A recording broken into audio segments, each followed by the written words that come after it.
Olá, senhores, boa noite a todos.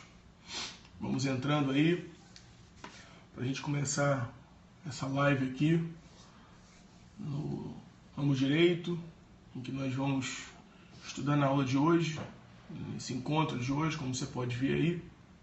Vamos estudar a sexologia forense. Peço a gentileza, quem puder, convidar os amigos. Professora Cláudia Molinaro, grande professora de administrativo do Portal F3, obrigado, querida, por estar aqui. Um beijo grande, tá? Obrigado. Bom, então, pedir aí, para quem puder, compartilhar essa live, para que a gente possa, né, compartilhar e levar essas informações. São informações importantes para o estudo daqueles que pretendem submeter ao concurso de delegado. É um estudo importante para essa matéria, né? Para esse concurso. Estou tentando inverter a câmera aqui, mas achei. Entre mim e a informática existe um hiato, quase um abismo. Agora, pessoal de Petrópolis, presente aí, obrigado pela presença. Deixa eu ajeitar aqui essa câmera. Tiago, do Rio de Janeiro. Valeu, Tiago. Seja bem-vindo aqui à nossa transmissão. Bom, senhores, São Luís na área, pessoal do Maranhão, Rio de Janeiro, Nilópolis, Recreio, Cascavel do Paraná, seja bem-vinda. Calina, né? Seja bem-vinda. Oroeste, São Paulo. Bom sucesso. Fala, Pedro. Beleza, meu amigo? Tranquilo? Pessoal de Fortaleza. A gente vai estar em Fortaleza com o Portal F3, uma turma presencial de delegado, no curso Júris. Também ministrarei aula aí de medicina legal e de administrativo. Pessoal de Olinda, Belo Horizonte, Minas Gerais. Que bacana. Pessoal do Brasil todo aí presente. Mateus, Leme, Minas Gerais, Recife. Opa, legal, bacana. Sejam todos muito bem-vindos para esse estudo hoje da sexologia forense. Quem puder, convidar os seguidores mais uma vez, quem não tiver feito ainda, para a gente poder passar isso para o maior número de pessoas. Brasil todo na área. Legal. Vamos lá, senhores. Então, sem mais delongas, vamos começar. Ora, o ponto de sexologia forense é um ponto que normalmente está presente nas provas para delegado de polícia em medicina legal. E a sexologia, o estudo da sexologia, faz com que a gente tenha de estudar alguns institutos. Prova de Delta, Mato Grosso. Se tiver um tempo, sim, eu vou falar sobre ela no final. Comentar a prova de Delta, Mato Grosso, né? No finalzinho aí, sobrando um tempo, eu vou falar alguma coisa assim sobre a prova. Bom, então olha só, repare. Na sexologia forense, alguns pontos são fundamentais no estudo desse tema. Então nós vamos ter que estudar a gravidez, vamos ter que estudar o parto, o puerpério, ou seja, as etapas do parto, quando é que se inicia o parto. Então, dentro da sexologia, esses temas são temas bem relevantes. O estudo dos crimes que podem ser cometidos quando a mulher está grávida, ou seja, os crimes de aborto. Depois de iniciada a gravidez, a gente sabe que já não pode mais ser cometido o crime de aborto. Então, o crime só poderia ser o de homicídio ou de infanticídio. Então, esses momentos, eles precisam ser pontuados para que o candidato possa acertar questões que eventualmente apareçam e que dependa desses institutos para serem comentadas. Então, olha só, o que a gente vai fazer? A gente vai pegar alguns institutos, como parto, puerpério, o início da gravidez, o final da gravidez, a fecundação, o início da fecundação, em que momento ela acontece. Vamos pegar todos esses institutos, vamos estudar e pontuar com as tipificações penais possíveis a partir desses institutos da medicina legal, lá da sexologia forense. Tudo começa, então, um marco zero aqui que eu queria propor para iniciar o estudo é justamente a gravidez. A gravidez é um estado que vai acometer a mulher. E essa gravidez, como é que ela se dá? Ela se dá a partir de um encontro do gameta sexual feminino, que é o óvulo, com o gameta sexual masculino, que é o espermatozoide. Esse encontro, que é chamado tecnicamente de fecundação, ele ocorre no terço médio superior da trompa uterina. Então, se a gente pensar no aparelho reprodutor feminino, você vai ter a vagina, o canal vaginal.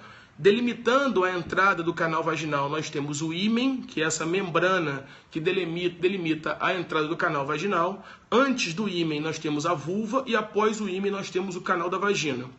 Seguindo adiante, no final do canal da vagina se inicia o útero, ou seja, a entrada do útero, o colo do útero, é também uma marca importante, que a gente vai ver um pouco mais à frente, mas o útero é a matriz da mulher, é onde a criança, aonde o concepto vai ser implantado e vai ser desenvolvido ali. Ou seja, o período gestacional, todo ele se dá dentro da matriz, que é o útero. Então, você tem o canal vaginal, o colo do útero, o útero. E você tem duas trompas ligando o útero aos ovários. E os ovários é a parte do aparelho reprodutor feminino no qual o gameta celular, o gameta sexual feminino é produzido, que são os óvulos. Então, desde o momento que a mulher passa a estar fértil até o final desse período em que ela já não mais é fértil, porque ela não mais produz essas células reprodutoras femininas, que é o óvulo, que vai se transformar depois em ovócito secundário, né? Num processo de formação e desenvolvimento desse gameta sexual feminino. Ou seja, esse gameta sexual feminino, é o ovócito secundário, ele é expulso pelo ovário e é capturado pela trompa uterina. Então eu vou aqui inverter a câmera, até para mostrar essa imagem, né, que fica mais fácil. Então note o seguinte, você está vendo aqui, ó, o aparelho reprodutor feminino. Então aqui você tem a entrada do canal vaginal, aqui você tem a vagina, você tem aqui o colo do útero e aqui você tem o útero. Repare que o útero está ligado ao ovário, ou seja, por uma trompa, que é a trompa uterina.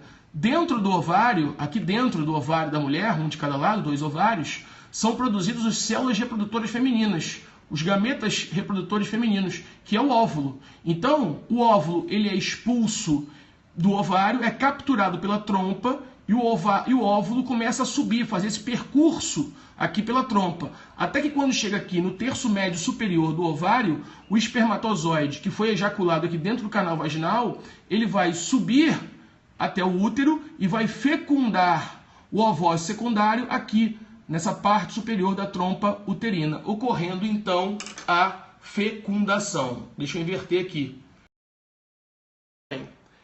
Tendo ocorrido a fecundação, a pergunta é, e uma primeira pergunta já poderia surgir aqui, a gravidez já se iniciou? Ou seja, eu já poderia falar que com a fecundação eu já tenho ali o ovo ou zigoto. Eu já teria a proteção de direitos daquele feto nascente, e vale aqui uma nota, né? A diferença de ovo ou zigoto para feto. Na verdade, o produto da concepção, que é a união do gameta sexual feminino, que é o ovócito secundário, com o gameta sexual masculino, que é o espermatozoide, essa fusão chama-se ovo ou zigoto. Enquanto ele não adquire ainda os traços da espécie a qual ele pertence, ele se chama ovo ou zigoto. A partir do momento que ele passa a apresentar as características dos traços da espécie ao qual ele pertence, ele deixa de chamar ovo ou zigoto, passa a se chamar feto. Então, senhores, a pergunta é a seguinte: a partir da fecundação, em que eu já tenho o ovo ou zigoto, a gravidez já se iniciou? Já posso falar em vida? Se eu matar o produto da concepção, que é o ovo ou zigoto, eu já respondo pelo crime de aborto? Ora, aqui duas teorias vão disputar o início da vida. A teoria concepcionalista, e a teoria concepcionalista ela vai dizer que a vida já se inicia com a concepção.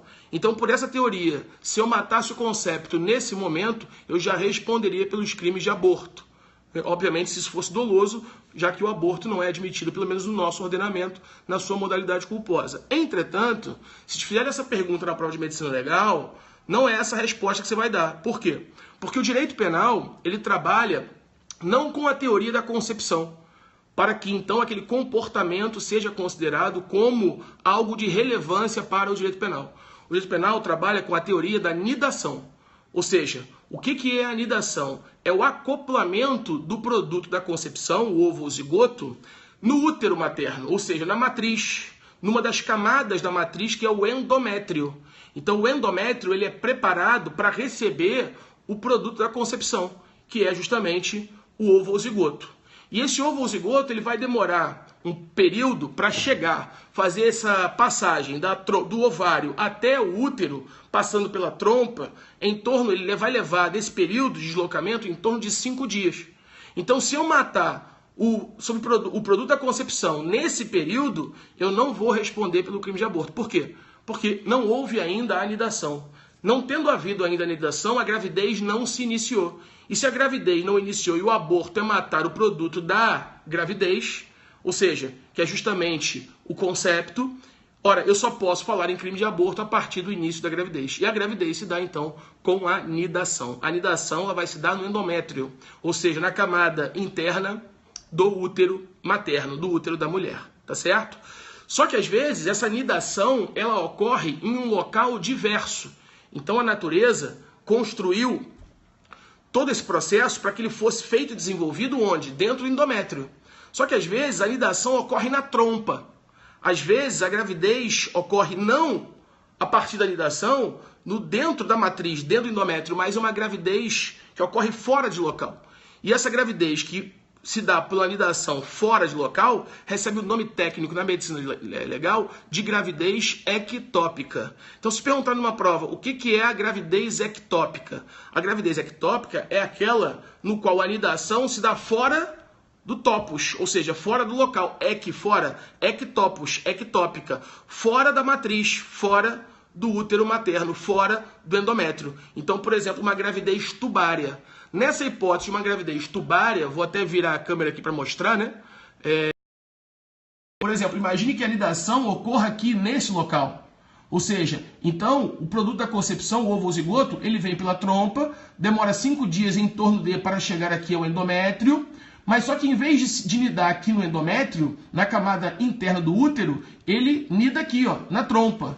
Ora, essa gravidez é a chamada gravidez tubária. Vou mostrar aqui, olha, gravidez tubária, tá aí, ó, gravidez ectópica, fora do local. Nessa hipótese, senhores, qual é a situação que se apresenta juridicamente falando? Eu já vou ter crime de aborto, porque já houve o início da gravidez com a nidação. Agora, esse crime de aborto é um crime de aborto, ou melhor, desculpe, esse aborto, essa manobra médica, que não é verdade, não é crime, ela é permitida pelo ordenamento jurídico, né? É o artigo 128, inciso 1º do Código Penal. É o aborto consentido, é o chamado aborto necessário. Ou seja, em que a mulher vai estar autorizada pelo médico, ela, o médico, estarão autorizados pelo ordenamento jurídico a cessar essa gravidez, sob pena de se perder a vida daquela gestante. André, então poderíamos falar que está valorando com uma importância maior a vida da mãe do que a vida intrauterina do concepto? Não se trata disso, senhores. Não se trata de valoração de bens jurídicos aqui, de qual vida vale mais, se é a vida intrauterina do concepto ou se é a vida da mãe. O que está se valorando aqui é, ou eu vou sacrificar uma vida intrauterina para preservar a vida da mãe, ou eu vou perder as duas vidas. Porque aquela gravidez ectópica, tubária, ela não tem condições de prosseguir. Ou seja, haverá em algum momento um aborto, ainda que espontâneo. Contudo, nesse momento em que, se o médico esperar o aborto espontâneo, pode ser que não dê tempo mais de salvar a vida da gestante. Então, não se trata aqui de ponderação, não se trata aqui de escolha de qual é a vida que vale mais. Na verdade, é uma manobra em que se está diante de um estado de necessidade. Está-se diante de um estado de necessidade. Então, a autorização legal ali passa por essa valoração jurídica do estado de necessidade. O aborto necessário, artigo 128, inciso 1º do Código Penal. Tá certo? Muito bem. Bom, então a gravidez começou. Aborto terapêutico, exatamente, Pedro, isso aí. A gravidez começou. Ora, aquela gravidez começou e então aquele feto ele vai se desenvolver. Só que aí a pergunta é, quais são os tipos penais que podem incidir neste momento? Quais são os tipos penais que podem estar presentes que a mulher ou terceiros podem praticar nesse caso, durante a gravidez? Durante a gravidez, senhores, só pode ser cometido o crime de aborto. Só pode ser cometido o crime de aborto. E, obviamente, lembra que o aborto não tem modalidade culposa. Vale lembrar aqui também um outro detalhe importante, né? Ligado ao tempo do crime. Imagine, então, que a mulher comece a fazer manobras abortivas, ela não querendo aquela gravidez, não querendo ter aquele filho, ela então pega um cabide, estica esse cabide de ferro e introduz no seu canal vaginal, querendo matar o concepto. Dá-se à luz a um feto vivo, ou seja, a uma criança, a um nativivo. A criança nasceu viva, porque na verdade já estava em idade avançada gestacional. aquela criança já tinha mais de 6 meses aquele feto já tinha mais de 6 meses de gestação, tinha já condições de ter vida extrauterina, e aí a mulher é levada para um pronto-socorro e é feito um parto. Dá-se à luz uma criança viva. Nesse momento, qual será o tipo penal que incidirá neste caso? Ou seja, tentativa de aborto seria essa?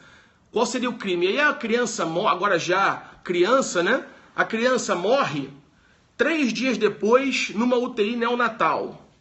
A manobra abortiva foi feita com a criança ainda dentro do útero. Ela dá à luz a uma criança, dá à luz a um feto nascente, que aí se torna criança, que é internado em virtude das complicações das lesões que sofreu intrauterinamente. E aí essa criança então morre 3 dias depois. Qual é o crime neste caso? Ora, é óbvio que o crime aqui é o crime de aborto. Então, senhores, cuidado, né? Porque quando eu digo que o crime de aborto é um crime que deve ser praticado necessariamente, é a morte do concepto durante a gravidez, eu posso pensar aqui numa situação que foi essa que eu acabei de apresentar, em que eu tenho não a morte do concepto, mas a morte já da criança, porque já houve o parto, não tem mais concepto, agora eu já tenho uma criança, com 3 dias de idade, né? Ou seja, 3, 4 dias. Já houve o parto se encerrou, houve a dequitação, aquela criança foi internada numa UTI neonatal, só que o crime vai ser de aborto. E por que o crime vai ser de aborto? Porque aí você lembra lá dos seus estudos de direito penal, o direito penal ele vai trabalhar com a teoria da ação. O tempo do crime é o tempo da conduta, independentemente de qual seja o resultado, do tempo do resultado. Então é da ação ou omissão, ainda que outro seja o tempo do resultado. A manobra abortiva foi feita antes de se iniciar o parto. Não havia parto. Então o crime ali é de aborto. Tranquilo isso? Todo mundo aí capturou essa mensagem? Beleza. Bom, voltando para cá então. Então nós vimos que a gravidez se iniciou e aí essa criança, esse feto, ele vai se desenvolver dentro do útero materno. A pergunta é, quando é que a gravidez termina? Ou seja, esse marco temporal final da gravidez, ele é importante por N razões, a gente vai ver aqui. Mas uma delas é a tipificação, né? Ou seja, quais são os crimes que podem ser cometidos a partir do final da gravidez. Então, senhores, a gravidez, ela se encerra com a dilatação do colo do útero. A dilatação do colo do útero ou o rompimento do saco amniótico. Se você for ler isso na literatura médica, alguns autores, como o professor Genival Veloso de França, ele vai dizer que para os obstetras, a gravidez terminaria, o parto se iniciaria com o movimento, com as cólicas, com as dores do parto.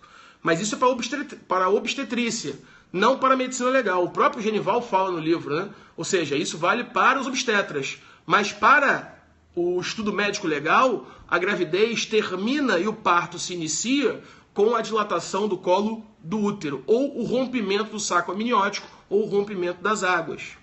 Bom, e a partir de agora, com a dilatação do colo do útero, a pergunta é, quais são os crimes que podem ser, a partir de agora, cometidos? Com o fim do parto e com o fim da gravidez e o início do parto, eu só posso agora ter 2 tipos penais. Ou o tipo penal vai ser de homicídio, ou o tipo penal será de infanticídio. Então não é mais possível se praticar crime de aborto, porque termina-se a possibilidade jurídica do crime de aborto com o final de milimentar, que é justamente matar o produto da concepção durante a gravidez. Na medida que eu não tenho mais gravidez, eu não tenho mais a possibilidade do crime de aborto. Os crimes são de infanticídio e de homicídio, ou de homicídio, né? Bom, ora, o que vai diferenciá-los? Qual vai ser a diferença da prática? Isso foi questão do concurso de 2009, delegado aqui no Rio, né? Ou seja, questão de segunda fase, a questão era disserte sobre as elementares do crime de infanticídio. O crime de infanticídio, senhores, está no artigo 123 do Código Penal, crime contra a vida, crime doloso contra a vida, e o crime de infanticídio parte de um pressuposto de que a própria mãe vai matar o próprio filho durante ou logo após o parto, sob a influência do estado puerperal. Sob a influência do estado puerperal. Então vale aqui uma parada para a gente lembrar o que é estado puerperal e diferenciar o estado puerperal do puerpério. Ora, O que é puerpério? Puerpério é aquele período de tempo que se inicia com o final do parto e termina quando a mulher retoma o seu estado normal que possuía, orgânico, fisiológico, que possuía antes de estar grávida. Ou seja, então o puerpério é um período que indica que a mulher pariu criança. Puerpério, pariu criança. O estado puerperal é uma construção que não é feita pela medicina. O estado puerperal é uma construção que é feita pelo direito. Então, antes de diferenciarmos esses dois estados, vamos voltar aqui ao puerpério, né? Ora, puerpério, quando é que se inicia o puerpério? Você precisa lembrar nos seus estudos que para eu pensar no início do puerpério, eu tenho que necessariamente pensar no final do parto. Porque é o final do parto que marca o início do puerpério. E aí eu pergunto aos senhores, qual é o momento que demonstra que o parto se encerrou? É com a expulsão do feto nascente? É com a expulsão do produto da concepção? É com a expulsão daquela criança que está nascendo? Ora, não. Então o parto não termina com a expulsão da criança que está nascendo, do feto nascente, do produto da concepção, que agora já é uma criança, né, nascente, um feto nascente. Não é nesse momento. O parto ele termina, senhores, com a expulsão da placenta. O parto ele termina com a chamada dequitação. Então, dequitação ou secundamento é o nome técnico da expulsão da placenta. A placenta é um órgão que não pertence ao concepto. A placenta é um órgão que não pertence à mãe. A placenta é um órgão que pertence ao concepto. E a placenta, ela fica ligada à parede do útero materno. É pela placenta que a mãe vai alimentar a criança. Ou seja, todos os nutrientes que ela precisa para o seu desenvolvimento vão ser transportados da mãe para o concepto através da placenta. Então aquele órgão não pertence à mãe, aquele órgão pertence ao concepto. De maneira que, quando o concepto é expulso pelo parto, eu preciso também expulsar a placenta. E essa expulsão da placenta tem um nome técnico, que é o secundamento, porque a placenta pode ser chamada também de secundina. Então a placenta, que pode ser chamada de secundina, a expulsão da placenta é o secundamento, ou dequitação. E com o secundamento ou dequitação está terminado o parto. Terminado o parto, a pergunta é, durante o parto eu posso praticar crime de infanticídio? Posso, porque o infanticídio, se você olhar lá o tipo penal do artigo 123, é matar o próprio filho durante o parto. Então eu posso ter o 123 durante o parto. Ou então, logo após o parto, um pouquinho mais à frente a gente vai falar o que é esse logo após. É matar o concepto durante o parto ou logo após. Tá certo. Mas logo após significa o quê? Ora, o parto é terminado. E o parto terminou com o secundamento, com a dequitação, a expulsão da placenta. Nesse momento começa, presta atenção, nesse momento começa o estado, nesse momento começa o puerpério. Nesse momento começa o puerpério. Não há puerpério durante o parto. Não há puerpério durante o parto. O puerpério, ele é depois do parto, ou seja, terminou o parto, começa o puerpério, que vulgarmente é chamado de resguardo, de quarentena, ou seja, esse período puerpério que todas as mães no mundo passaram por ele, se não morreram durante o parto. As mães que não morreram durante o parto passaram, ainda que brevemente, pelo puerpério. Ah, morreram 10 dias depois do puerpério. Tudo bem, mas passaram pelo puerpério. As mães que não morreram durante o parto passaram pelo puerpério. Todas. Ora, porque o puerpério é o período que se inicia após o parto. E termina quando o puerpério? Termina quando a mulher retoma as suas funções fisiológicas normais que ela apresentava antes do parto. Então, quando ela volta a ovular, ou seja, porque a ovulação é interrompida por esse estado gravídico, quando ela retoma, em virtude da ação dos hormônios que vão estimular a ovulação, quando ela retoma essa ovulação, terminou o puerpério. Então, o puerpério ele vai do fim do parto até a retomada do estado normal que a mulher, fisiologicamente falando, apresentava antes do início da gravidez, antes da fecundação. Porque já na fecundação há fenômenos gravídicos hormonais que interrompem, fazem com que a ovulação seja interrompida. Então, deste momento até a retomada, esse período se chama puerpério. Esse período, senhores, nada tem a ver com direito penal. Esse período nada tem a ver com crime de infanticídio. Então, se você diz numa prova de medicina legal que o crime de infanticídio é a mulher que mata o próprio filho durante o puerpério, você vai ganhar 0. Porque isso não é o crime de infanticídio. Até porque, no crime de infanticídio, eu posso matar o concepto antes do puerpério. Basta que eu mate o concepto durante o parto, sob a influência de um estado criado pela doutrina penalista, que é o chamado estado puerperal. Estado puerperal. Então, puerpério, a minha mãe passou pelo puerpério, eu estou aqui vivo. A mãe de vocês passou pelo puerpério, vocês estão aí assistindo. E nem por isso nossas mães nos mataram.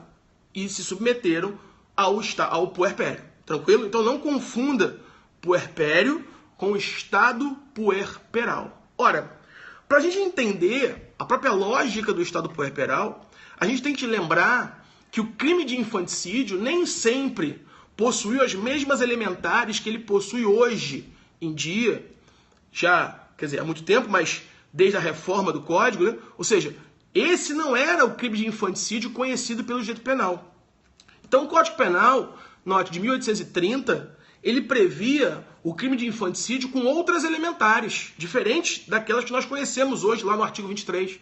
Quais eram as elementares do crime de infanticídio lá no Código Penal de 1830? Ora, significava a mãe que matava o próprio filho até 7 dias depois do parto para ocultar desonra própria.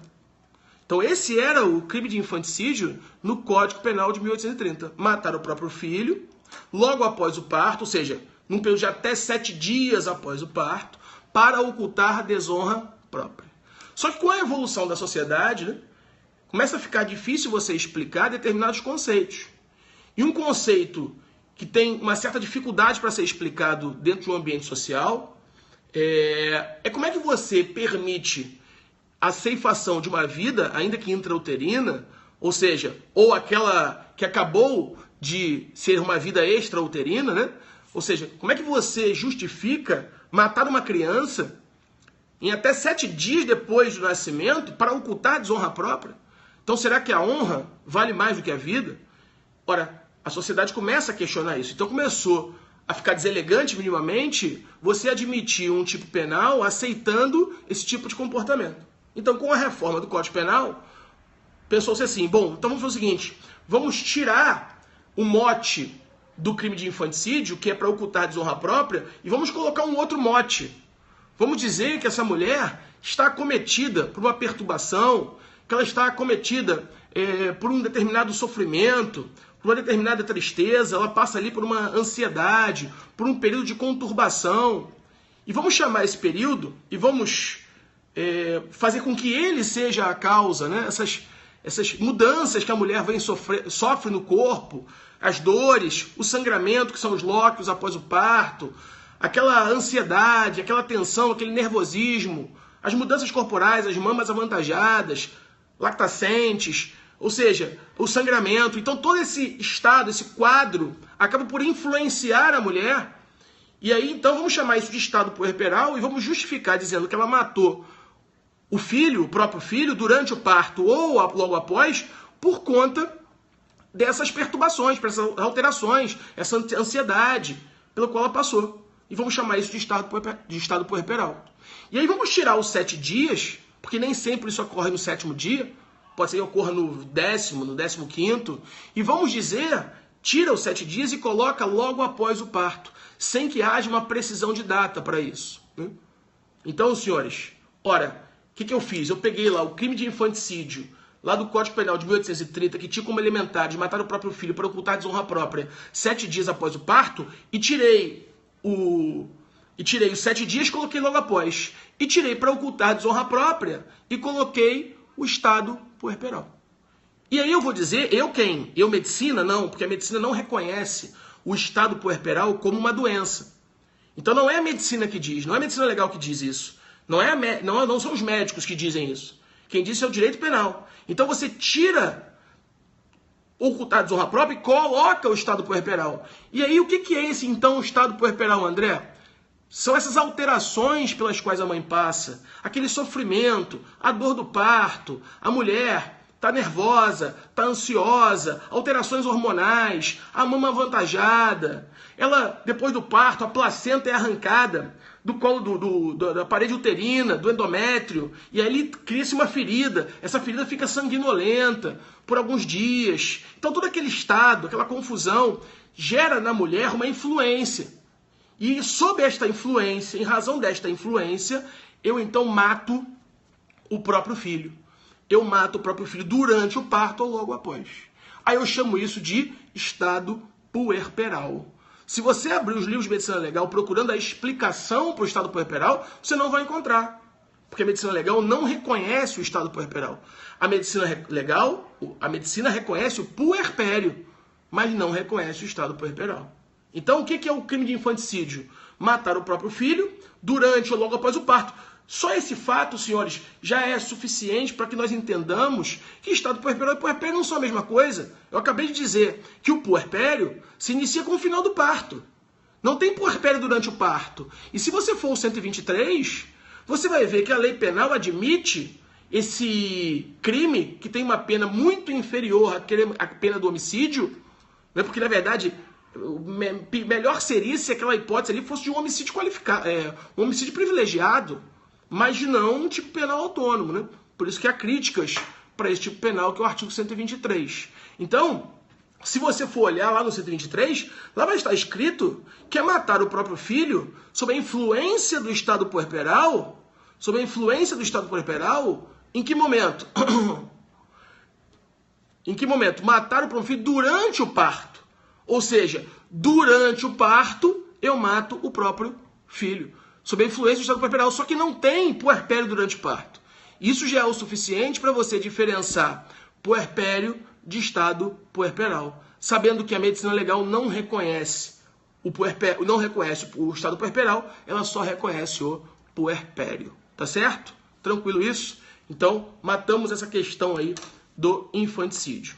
Uma outra questão que a gente poderia lembrar aqui é justamente a questão, quando se fala em puerpério, melhor, quando se fala no crime de infanticídio, ou seja, o crime de infanticídio, ele é marcado, e isso é importante, né? O 123 fala, né, sobre a influência do estado puerperal. Há aqui um aspecto do tipo penal do 123 que precisa estar presente necessariamente para que seja o crime de infanticídio, que é o aspecto psicológico. Então eu tenho no crime de infanticídio um aspecto que é físico e um aspecto psicológico. Então o aspecto que vai induzir aquela conduta da mulher que mata o próprio filho é um aspecto físico-psicológico. Por que físico? Ora, porque ela tem que estar naquela condição de estado puerperal, descrita pelo direito penal. Ou seja, aquelas alterações do corpo, mamas avantajadas, ela está lactacente, eu tenho os lóquios escorrendo pelo canal vaginal. Então ali é um estado físico, são alterações físicas, mas classificadas aqui como estado puerperal pelo direito penal. Mas não bastam essas alterações físicas. Eu também tenho que ter uma alteração psicológica.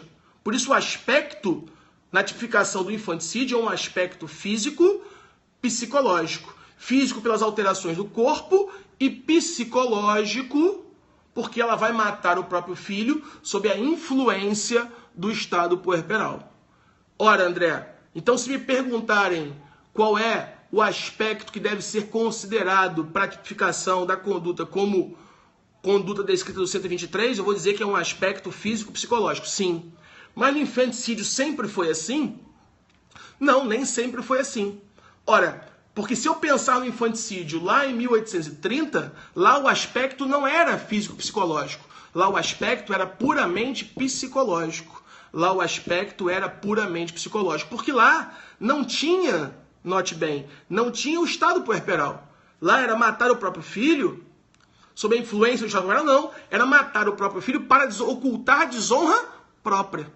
Então esse aspecto ocultar a desonra própria é um aspecto pura e simplesmente psicológico, não é um aspecto físico-psicológico. Então a pergunta de prova oral poderia ser assim: candidato, ora, tem diferença em termos de do aspecto que vai definir a tipificação da conduta do infanticídio nos dias atuais para o momento ou aspecto que definiria o crime de infanticídio no momento do surgimento do tipo penal no Código Penal de 1830? Qual seria a resposta? Sim, lá em 1830 o aspecto era puramente psicológico. Nos dias atuais, o aspecto não é puramente psicológico, o aspecto é físico-psicológico. Porque não basta as alterações corpóreas. A minha mãe passou por alterações do corpo, a sua também. Então havia nelas um aspecto físico, mas elas não foram influenciadas por esse aspecto físico. Essas alterações que tomou o corpo de todas as mães não as influenciaram de modo a que elas então matassem os próprios filhos durante o parto ou logo após. De maneira que o aspecto, então, definidor do crime de infanticídio, fechando aqui o raciocínio, é um aspecto é um aspecto físico-psicológico. Em 1830, o critério definidor era a partir de um aspecto puramente físico, porque não tinha a influência do estado, era um aspecto puramente psicológico, porque não tinha o estado puerperal. O estado puerperal são as alterações do corpo da mulher que geram nela toda essa perturbação. Tranquilo? Bom, mas cuidado, né, pra gente fechar o infanticídio. Olha só, o que ele pode perguntar a você? Eu acabei de dizer que a medicina não reconhece o estado puerperal. Para a medicina legal, puerpério não é doença. Ou seja, puerpério é um período de tempo que a mulher passa entre o final do parto e a retomada do seu estado normal, fisiológico, que possuía antes da gravidez. Isso é o puerpério. Só que a medicina legal, a medicina reconhece, grande professor Edésio Ramos, meu camarada, meu colega de turma aí, delegado de polícia aqui no Rio também. Sigam o professor Edésio Ramos, bota alguma coisa aí, Edésio. Professor de penal, de processo penal, da minha turma, é um excelente professor. Sigam aí o Instagram dele, sigam o professor Edésio no Periscope e recomendo fortemente. Bom, vou falar, meu amigo, boa noite aí, obrigado pela presença. Então, voltando, a medicina legal, ela não reconhece o puerpério, mas a medicina legal reconhece doenças, como, por exemplo, a psicose puerperal. A medicina legal não reconhece o puerpério como doença, mas a psicose puerperal, a medicina legal reconhece. E aí imagine que uma questão de prova venha dizendo que a mulher matou o seu próprio filho acometida por uma psicose puerperal. Ou seja, a mulher tem uma perturbação da saúde mental. A mulher tem uma psicose puerperal, psicose, neurose. E essas sim são reconhecidas pela medicina como doenças mentais. E aquela mulher que tem uma psicose puerperal mata o próprio filho durante ou logo após o parto. A pergunta de prova vai ser: por que crime a mulher vai responder? Uma mulher que mata o próprio filho por uma psicose puerperal, ela responde, senhores, cuidado, pelo crime de homicídio. Ela vai responder pelo crime de homicídio. Só que ela vai responder pelo crime de homicídio na forma do artigo 26 do Código Penal.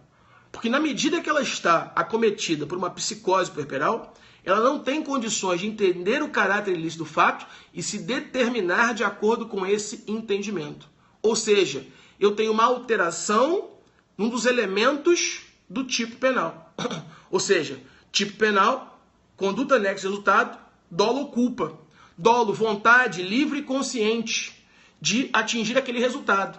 Na medida que ela é uma doente mental, na medida que ela está no 26 caput do Código Penal, ela não tem uma vontade livre e consciente. Se for sem imputabilidade, vai ser o 26, parágrafo único. Né? Mas, acometida por uma psicose, sem entender o caráter ilícito do fato, psicose puerperal, ela vai ser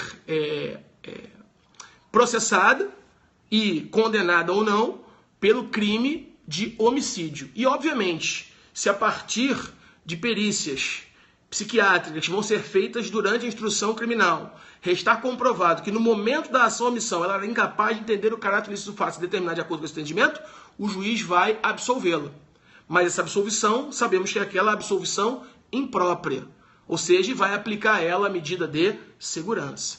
Então, senhores, note bem, eu tenho aqui diferenças. Estado puerperal, se for durante ou logo após o parto, ela responde pelo infanticídio. Não basta o estado puerperal, ela também tem que estar sob a influência, que é o aspecto psicológico. Se essa manobra foi feita ainda durante a gestação, aí o crime é de aborto. Se ela não estava sob a influência do estado puerperal, mas a questão vier narrando que ela estava acometida por uma psicose puerperal, aí, senhores, ela é uma doente mental. Ela não tem condições de entender o caráter disso fácil e determinar de acordo com esse entendimento. Aí o crime não é mais nem de infanticídio e muito menos de aborto. O crime é, obviamente, se a gestação já acabou, se o parto já se iniciou. Aí o crime é de homicídio. E é homicídio na hipótese do artigo 26, que vai gerar para aquela mulher uma hipótese de absolvição imprópria. Tranquilo? Absolvição imprópria. Então vimos aqui os crimes de infanticídio, o crime de aborto e vimos o crime de homicídio, que seria, nesse caso, residual. Ok? Bom, para a gente fechar, né, essa parte de análise da sexologia, vale lembrar também a importância na medicina legal do estudo do ímen. Então o ímen é essa membrana que vai delimitar a entrada do canal vaginal.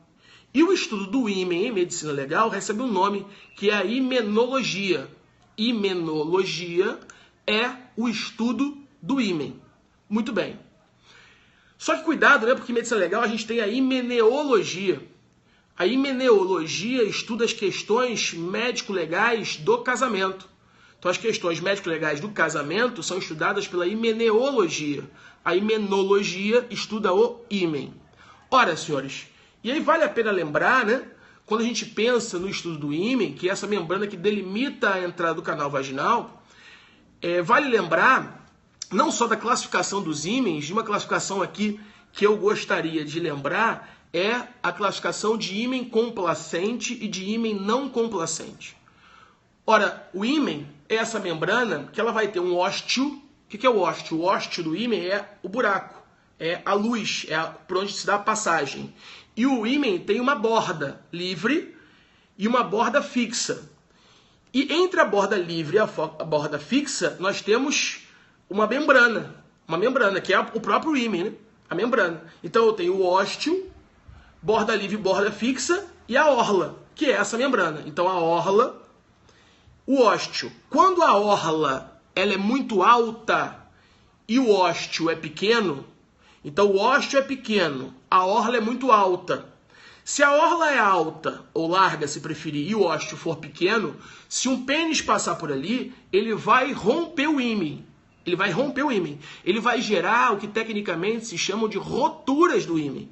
Então as roturas do ímen, como a gente sabe, serão um sinal de certeza de conjunção carnal.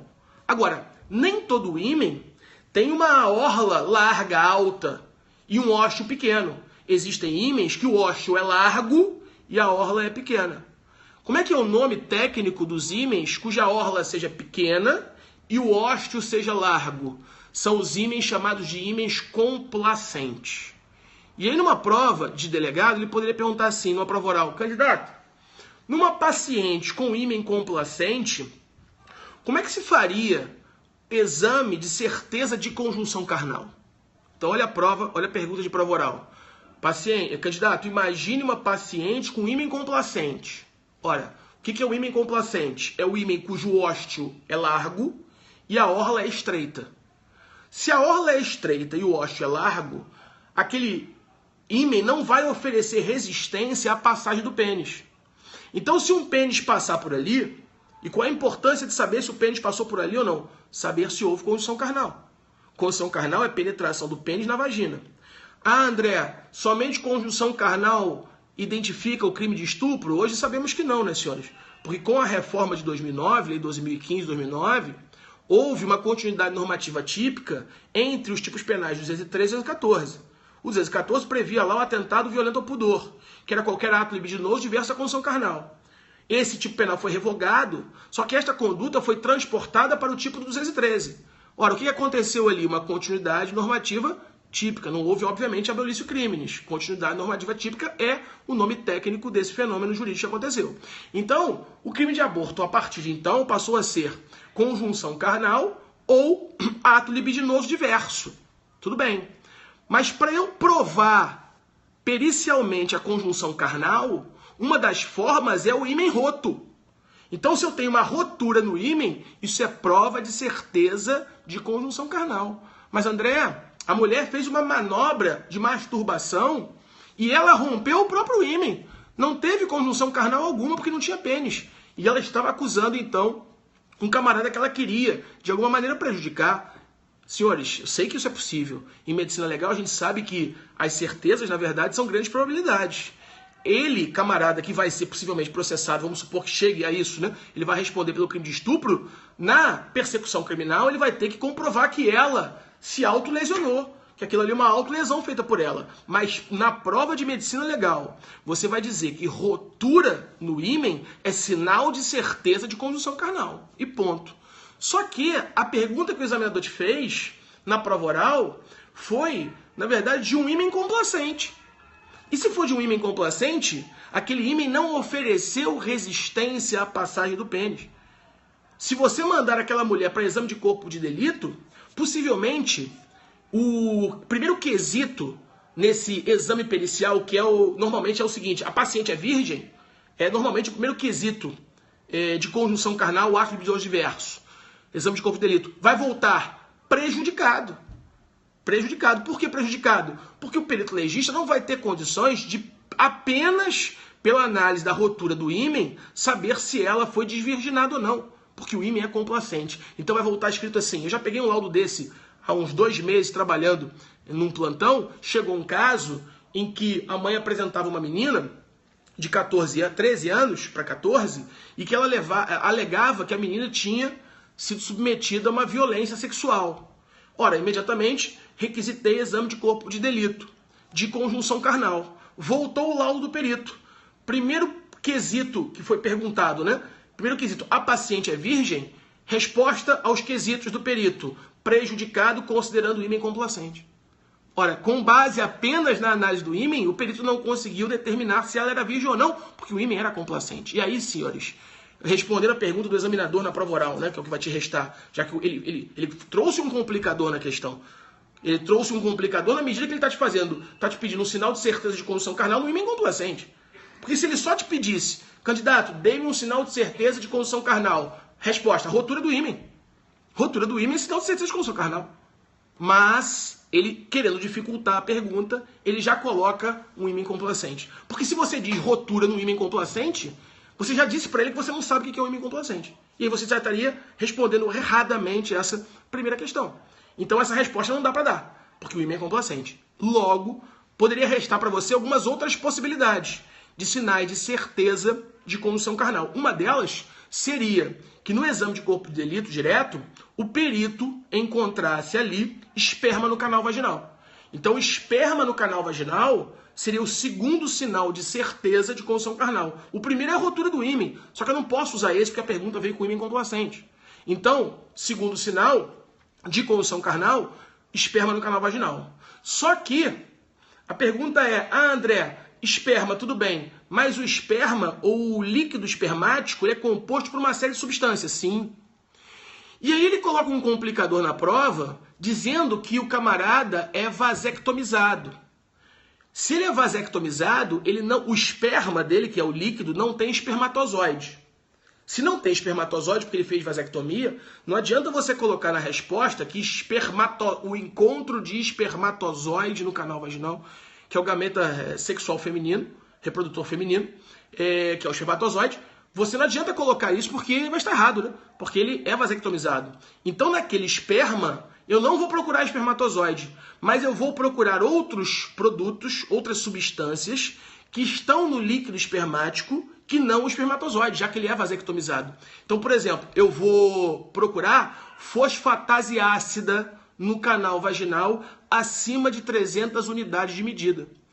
Fosfatase ácida é um produto, é uma substância que está no líquido espermático. Só que quando você disser isso para o examinador, fosfatase ácida no canal vaginal, você tem que dizer que é acima de 300 unidades de medida, porque a mulher, as secreções vaginais da mulher também contemplam fosfatase ácida.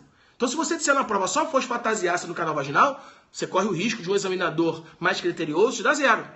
Então, fosfatase ácida no canal vaginal é sinal de certeza de construção carnal, mas diga acima de 300 unidades de medida, porque a mulher também produz. Se você não quiser dizer fosfatase ácida, você pode dizer PSA no canal vaginal. PSA no canal vaginal é uma substância que também está no esperma e só é produzida pelo homem.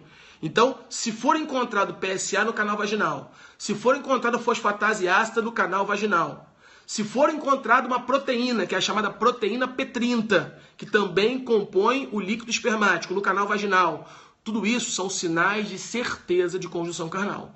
Então, proteína P30 no canal vaginal, fosfatase ácida no canal vaginal acima de 300 unidades de medida, espermatozoide no canal vaginal, ímen roto, rotura do ímen, gravidez.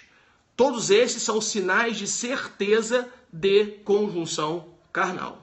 Tranquilo isso, senhores? Dúvidas? Então eu coloquei aqui, eu propus uma questão em que o examinador te perguntou numa prova oral de uma paciente com ímen complacente, como fazer prova de conjunção carnal. E aí essa prova poderia ser feita de várias formas. Se ele quiser, valeu Fernanda, obrigado. Se ele quiser, de alguma maneira, complicar a questão e falar em ímen complacente ou paciente vasectomizado, você vai sair pela fosfatase ácida no canal vaginal, acima de 300 unidades, você vai sair pela proteína P30 no canal vaginal e você vai sair pelo PSA no canal vaginal. Todos esses, se forem encontrados, são sinais de certeza de conjunção carnal. Tranquilo? Dúvidas? Então, senhores, o estudo do ímen é fundamental para... Valeu, obrigado mesmo. Tamo junto. O estudo do ímen é fundamental para uma prova de medicina legal, a chamada imenologia. E aí a gente viu o ímen complacente, o não complacente e os sinais de certeza de conjunção carnal. Tá bom? Tranquilo? Muito bem, senhores. Então, estamos chegando já ao final aí desse nosso encontro, né?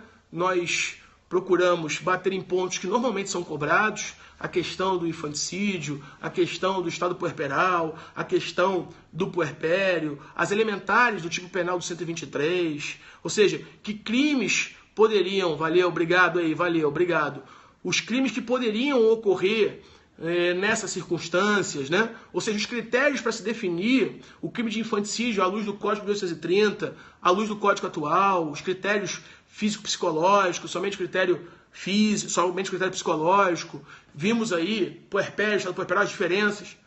Vimos a questão da imenologia, sinais de certeza de conjunção carnal, com o ímen complacente, que também é uma questão complexa, né? Ou seja, o candidato está começando a estudar, confesso aos senhores que não responde uma questão desse nível de verticalização. Então procurei nessa noite aqui trazer essas informações. Eu sei que para muitos que talvez estejam começando a estudar, essas informações são até mais complexas, mas o objetivo aqui também é trazer questões que possam, mais reais, que possam fazer a diferença para um candidato que já tenha um nível mediano de preparação. Tá bom? Bom, deixa-me dar alguns recados aqui antes de finalizar. Convido a todos aqui que estejam presentes a assistir amanhã, né? Amanhã, dia 23/8, eu vou começar um módulo de medicina legal no curso Portal F3, www.portalf3.com.br. E lá, nesse módulo, a primeira aula, a aula de amanhã, é uma aula aberta, uma aula gratuita.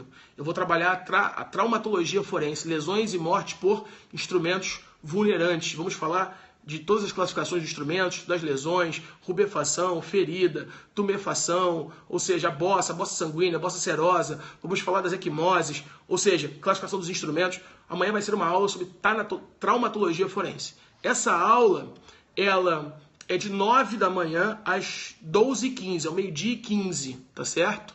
Essa aula é de 9 às 12h15. É uma aula amanhã gratuita, vai estar aberta. André, eu vi que tem pessoas do Brasil inteiro, né? Essa aula é online e presencial. Quem estiver no Rio e quiser comparecer, é só comparecer lá, o Portal F3 fica ali na Avenida Rio Branco, tá certo? O endereço certinho tem no site, Portal F3, www.portalf3.com.br. Então compareça, pode assistir presencialmente. Quem quiser assistir online, o sinal vai estar aberto amanhã. Então você pode acompanhar essa aula lá e convido a todos para isso. A aula de amanhã é gratuita. Tá? Vai estar com o sinal aberto. Bom, Eu vou também fazer no meu Instagram, Prof. André Uchoa, um sorteio de 3 bolsas para essa turma. É uma turma com 36 horas, é um módulo com 12 aulas de medicina legal. Cada aula com 12 horas. Já fiz minha inscrição, legal, obrigado pela participação. Então é um módulo com 12 aulas, 36 horas. Vou fazer um sorteio de 3 bolsas agora, acabando essa live, no meu Instagram. Lá vão estar as regras do sorteio, tá? Entre lá no meu Instagram, Prof. André Uchoa, e veja lá as regras do sorteio. Vou sortear 3 bolsas de 100% para essa turma. Semana passada, no domingo, melhor dizendo, né, a gente sorteou 3 bolsas. 3 alunos foram contemplados. De repente, numa dessa, você também pode ser. Então, lá no meu Instagram, convido a todos para participarem do sorteio e para participar da aula de amanhã. Tá ok, senhores? De toda sorte, agradeço aí a atenção, a companhia e a participação daqueles que o fizeram, tá certo? Obrigado aí. Joel, valeu, grande professor, sou aluno do portal, obrigado, Joel, valeu. Eu farei outras lives dessa, né, ao longo das semanas que virão, aqui pelo site do Amo Direito, pelo meu Instagram, pelo meu Facebook, pelo meu Periscope, tá certo? Me sigam lá também no Periscope, Prof. André Uchoa, e nos encontraremos aí para continuar o estudo da medicina legal. Qualquer dúvida, pode mandar um e-mail, pode mandar um inbox no Periscope não, no Instagram, que estarei à disposição, tá bom? Obrigado aí, tenha uma boa noite e um bom descanso a todos os senhores. Fiquem com Deus. Valeu, valeu Pedro, um abraço, irmão. Fique com Deus.